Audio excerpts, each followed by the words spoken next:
Assalamualaikum and hello YouTube, my name is Nur Muhammad from Watch, and yes, I'm back with another watch review. So this time around, the subject of our review for today is this Seiko Shogun, or the reference number is SBDC0 no sorry, SBDC029, right? So SBDC029, which this thing I think is the later version because it has this Prospex logo here. Of course, we do have another version of a previous version of this particular piece, and that one doesn't have that Prospex logo down there. Okay, so the major talking point about this watch is the titanium case, which makes it a lot lighter than your normal Seiko diver, such as the Seiko Sumo or that kind of watch.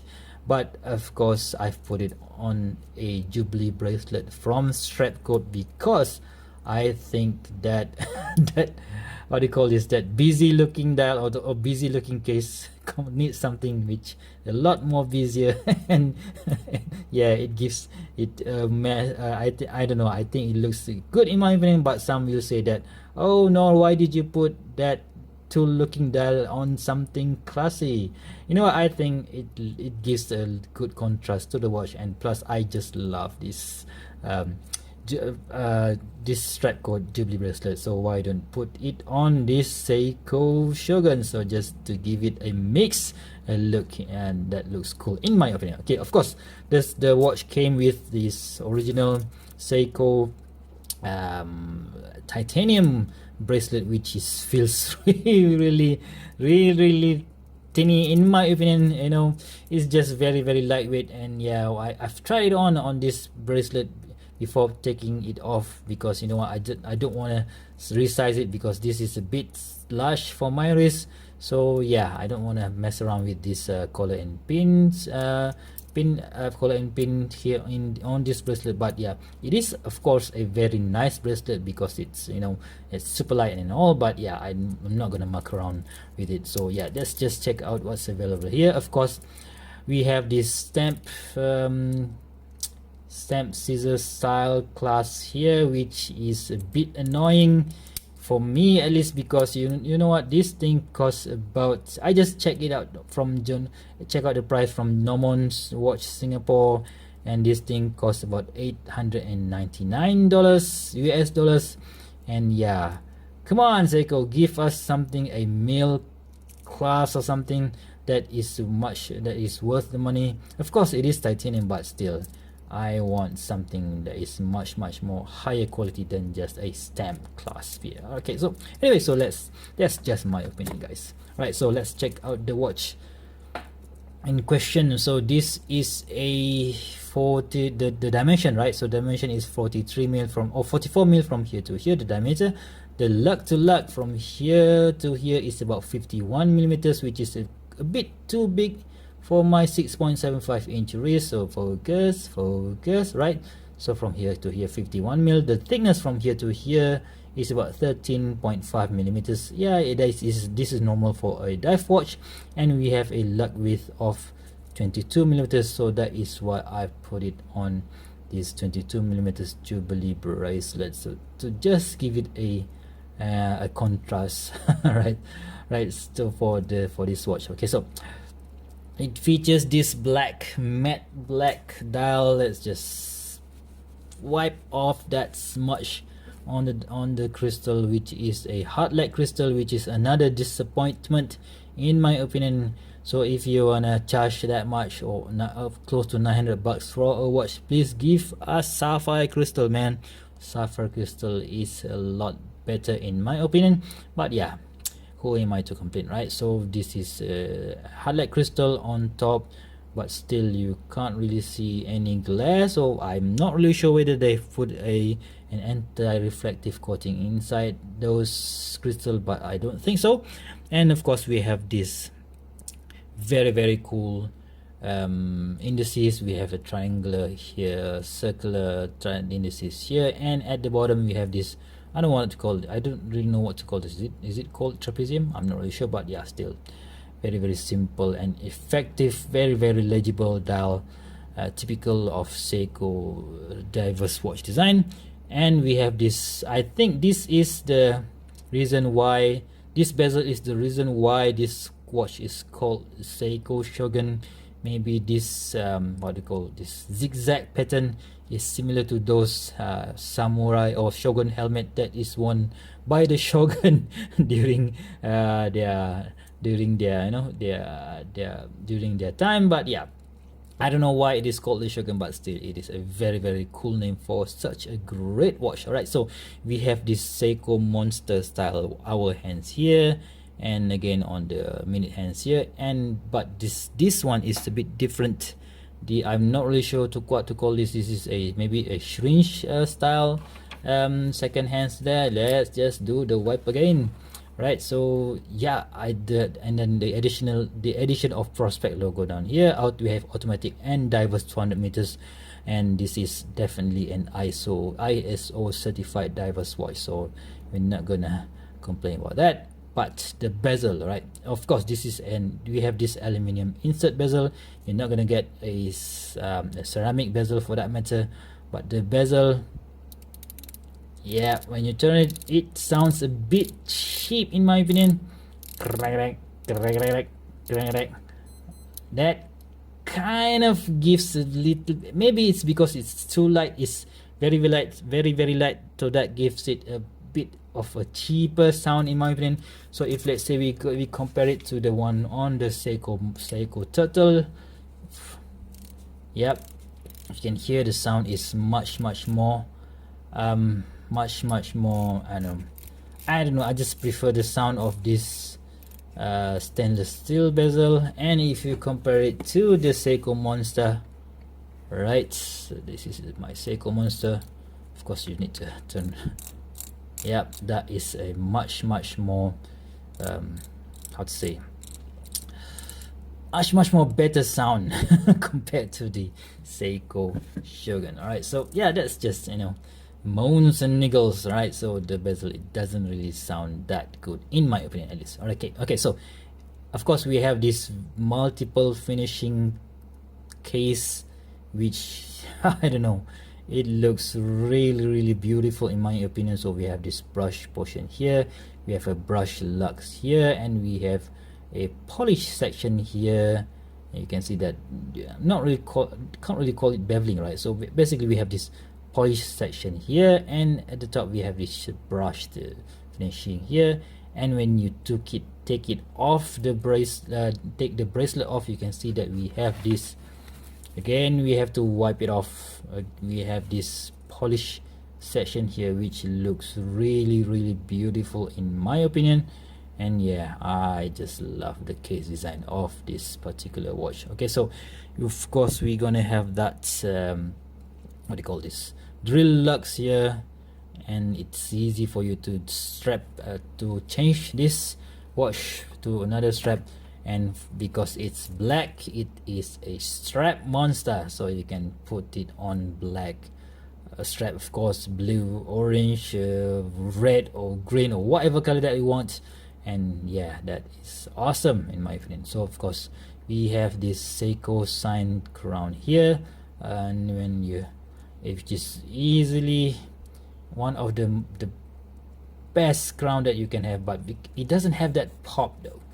I just wish it has that pop, such as my old Seiko Blue Mo. I've had that Seiko Blue Mo, and I've sold it to find my other watches in my collection. But yeah, it doesn't have that pop, maybe because it's too light, I don't know. Yeah, but you can't really complain, right? So this is the Japan Seiko 6R15 movement, which features a hacking second, and of course a hand winding function. And when you want to set it up, because of this chunky crown, you can easily do so. So right now it's 11:03 minutes, just past, 3 minutes past 11. Oh, I just went over there. 3 minutes past 11. Boom, the date is correct for today, so I don't really want to set it off, right? So just very assuring crown here, very easy to use in my opinion. Okay, so at the back we have a right? So just take it off a bit. My friend still has the sticker going on here, so I'm not gonna take it off because this is not my watch, right? So the sticker is still available there, so you can see. Come on, 6R15 movement, made in Japan, air divers, 200 meters, and we have the titanium case back as well, and we have that prospect logo here together with the serial numbers, and of course we have this Seiko tsunami logo here, and there's a Japanese here, Goshio no sai wa konoshiru o kanarazu to hagashite kudasai. So that means when you want to use it, please do take off the sticker. But this is not my watch, so I'm not gonna take it off. Right, so let's just see how it looks on my 6.75 inch wrist. So I'm just gonna take off this. Oh, I forgot to do a quick wristwatch check. This is the Seiko Presage Mocktail, or is it Mockingbird Cocktail Time Mockingbird watch that I've done a review. Of course, this watch is again courtesy of Mr. Tarizi, the owner of this Seiko Shogun. So let's see how it looks on my 6.75 inch wrist. So I have a small wrist. So you can see it plays a bit big in my opinion. So it's a bit too big in my, not a bit too big, it's a big in for my wrist, right? So you can see that the 50mm lug to lug is almost at the max on my wrist, but because of the titanium case, I don't know, it doesn't feel that too heavy in my opinion. So I've put it on this Jubilee bracelet, which for me makes it looks a lot more classy. But I know I shouldn't, but still I just love this Jubilee style bracelet on this tool-like diver watch, right? So yeah, you can see that on my wrist, it's still okay, not bad. It doesn't really feel that bad at all, right? So what do I think of this Seiko Shogun? Now that's gonna be a tricky question, right? So if I have the money of 800, oops, I've hit the camera, of $900, would I buy this titanium watch? All right, titanium Seiko watch. Yeah, that's quite a tricky question, but you know what, I'm not gonna buy it. So if I have that money, I would just top up a bit more and get something Swiss.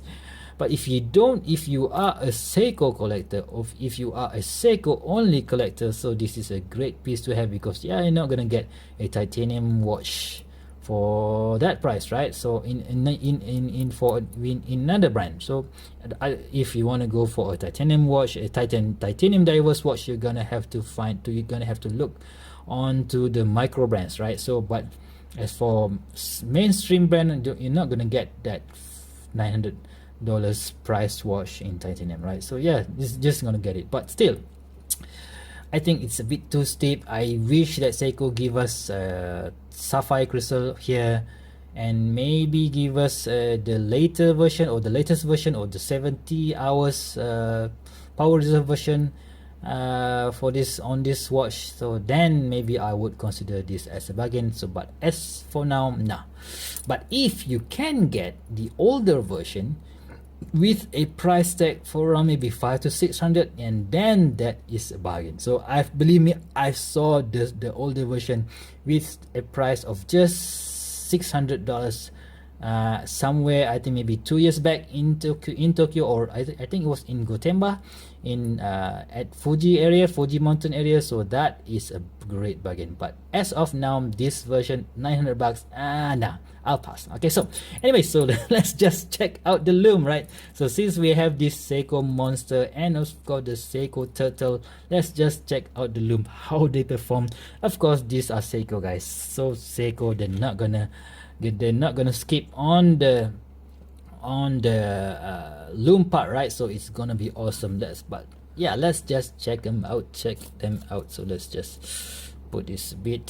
Oops, no, I'm gonna put it like so and check the loom. Yeah, check the loom, right? Let's just shut off the lights, and yeah, already before I charge it, it's already glowing bright. So let's just give it a bit more power. Boom and boom. So you can see that, yeah, I still have quite a lot of lights going on inside this room, but you can see the loom is just awesome. Let's just cover it a bit. Oh, come on. Maybe I should do this in much darker environment, but you can see that the loom is just awesome. And yeah, I just love Seiko loom, guys. And the monster, check that out, that is awesome. Right, so anyway, so what do you think about the Seiko Shogun? So do you guys think that it is worthy to be added in your collection? So please do let me know in the comment section below. And if you like this kind of video from me, please go ahead and give me a thumbs up. If you want to see more future video reviews such as this one, please go ahead and subscribe to my channel, and don't forget to click the bell notification button twice so that you won't miss any of my future video reviews. Until next time, I'll see you soon. Bye bye.